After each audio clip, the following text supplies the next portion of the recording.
Assalamualaikum warahmatullahi wabarakatuh. Selamat berjumpa kembali di AJ Dakwah TV. Semoga kita semua senantiasa diberikan rahmat dan kasih sayang oleh Allah Subhanahu wa Ta'ala, senantiasa diberikan kesehatan dan keberkahan oleh Allah Subhanahu wa Ta'ala. Amin ya rabbal alamin. Beberapa hari yang lalu cukup viral berita tentang kedatangan Paus Fransiskus ke Masjid Istiqlal. Tepatnya ini pada hari Kamis tanggal 5 September tahun 2024. Dalam pertemuan itu kita bisa menyaksikan bagaimana momen-momen kedekatan antara Imam Masjid Istiqlal, yakni Profesor Dr. Nazaruddin Umar MA, dengan Paus Fransiskus. Bahkan kita bisa melihat bagaimana sebelum Paus Fransiskus meninggalkan Masjid Istiqlal, terjadi momen yang sangat menarik. Imam besar Masjid Istiqlal, Profesor Dr. Nazaruddin Umar MA, beliau mencium kepala dari Paus Fransiskus bahkan 2 kali. Dan begitupun Paus Fransiskus kemudian mencium tangan berkali-kali dari tangan Profesor Dr. Nazaruddin Umar MA. Kita bisa menyaksikan bagaimana tampak keakraban, tampak kedekatan antara kedua tokoh besar ini, yakni antara Profesor Dr. Nazaruddin Umar MA dengan Paus Fransiskus.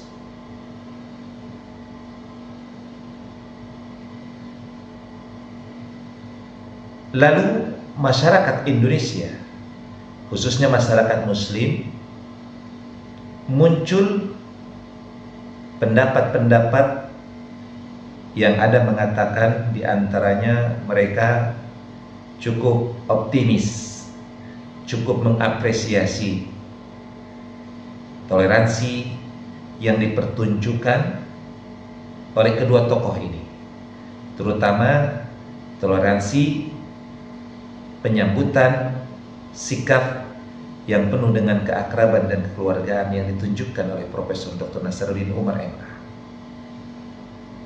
Tetapi ada hal-hal yang sebenarnya cukup menyulut kontra dari masyarakat Muslim sebagian. Di antaranya adalah bahwa ada hal-hal yang dianggap menyudutkan atau merugikan umat Islam, karena memang ada beberapa kejadian sebelum peristiwa pertemuan antara kedua tokoh ini yang cukup membuat kecewa dan terluka umat Islam. Di antaranya adalah surat edaran dari Dirjen Kementerian Agama, terutama surat ini di-share kepada Kominfo yang menginformasikan kepada seluruh televisi ketika terjadi pertemuan antara kedua tokoh ini, maka azan tidak ditampilkan di televisi, tetapi hanya running text saja. Jadi ini yang cukup menyulut kekecewaan bahkan kemarahan dari sekelompok umat Islam atau sebagian umat Islam.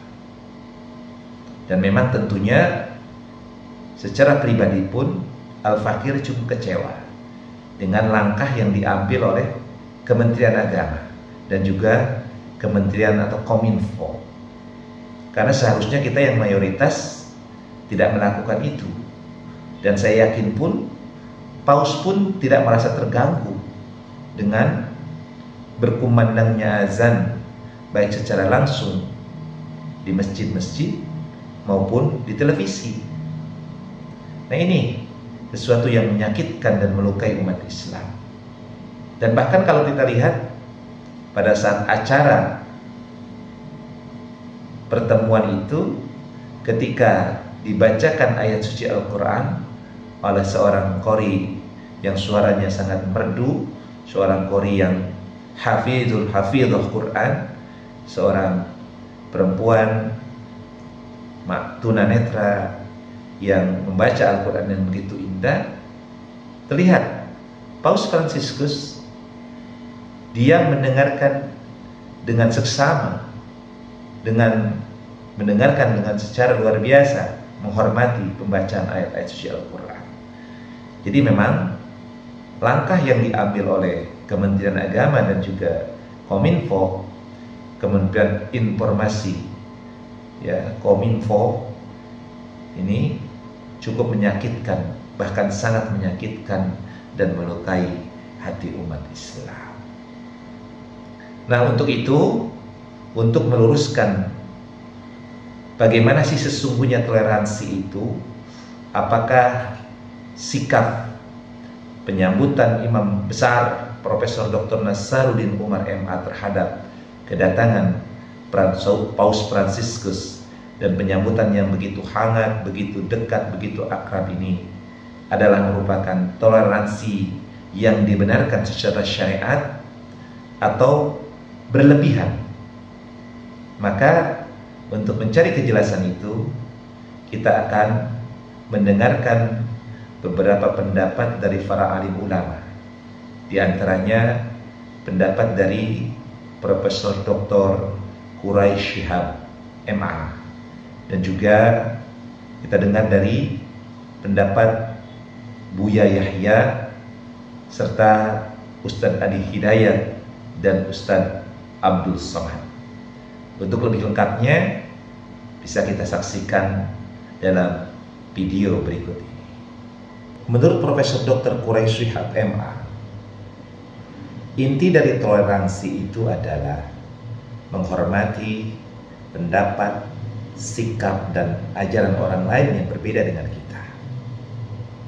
Beliau pun menjelaskan bahwa toleransi itu adalah mundur satu langkah demi terciptanya keharmonisan selama urusan itu bukan urusan yang prinsipil, yakni berkaitan dengan masalah akidah. Yang berikutnya adalah penjelasan toleransi yang dikemukakan oleh Buya Hamka. Untuk lebih jelasnya kita saksikan dalam video berikut ini. Toleransi itu intinya menghormati pendapat pihak lain, sikap pihak lain, ajaran pihak lain, walaupun kita tidak setuju. Itu toleransi. Toleransi itu adalah mundur selangkah demi mencapai hubungan harmonis, mundur tapi tidak mengorbankan prinsip. Menyeleweng dalam tanda petik, tapi demi mencapai yang jauh lebih baik dan tidak mengorbankan prinsip.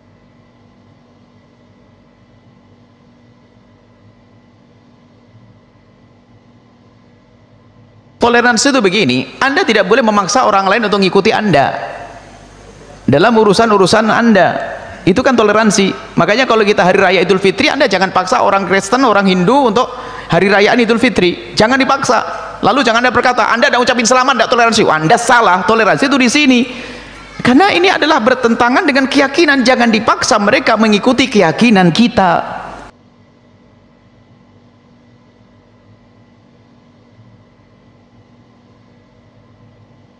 Ibadah ritual, kita saling menghormatinya masing-masing. Kalau ada saudara-saudari kita sebangsa tanah air, ada yang Kristen, yang Hindu, yang Buddha, mereka memilih keyakinannya, dia hormati. Lakum dinukum, enggak, jangan diganggu, jangan diusili. Dibiarkan dia hormati sehingga merasakan kenyamanan dengan prakteknya masing-masing. Tapi juga jangan ikut-ikutan.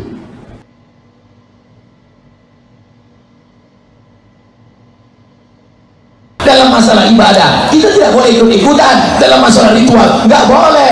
Wala ana abidun ma abattum, aku tidak menyembah apa yang kamu sembah. Wala antum abidun ma a'bud, aku pun tidak mengajak apa yang aku sembah. Lakum dinukum waliyadin. Dari video tadi, video yang menampilkan pendapat dari Profesor Dr. Quraisyab MA, Buya Hamka, Ustadz Adi Hidayat, dan Ustadz Abdul Somad, maka kita bisa mengambil sebuah kesimpulan. Yang pertama, bahwa toleransi itu adalah adanya penghormatan, baik terhadap pendapat, sikap, ajaran, maupun hal-hal yang lain terhadap orang yang berbeda dengan kita.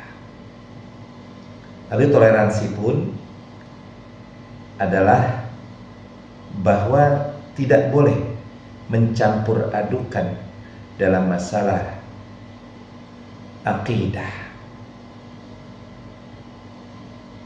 tetapi dalam masalah hubungan sosial maka tetap harus dijalin hubungan yang baik di antara satu dengan yang lainnya, walaupun berbeda keyakinan atau agama. Yang dalam bahasa Al-Quran, lakum dinukum waliyadin, untuk mereka agama mereka dan untuk kita agama kita. Artinya dalam masalah-masalah yang sifatnya prinsipil, dalam masalah-masalah ibadah, dalam masalah ranah-ranah akidah, dalam masalah-masalah ritual, maka kita tidak boleh ikut campur atau bercampur baur dengan mereka.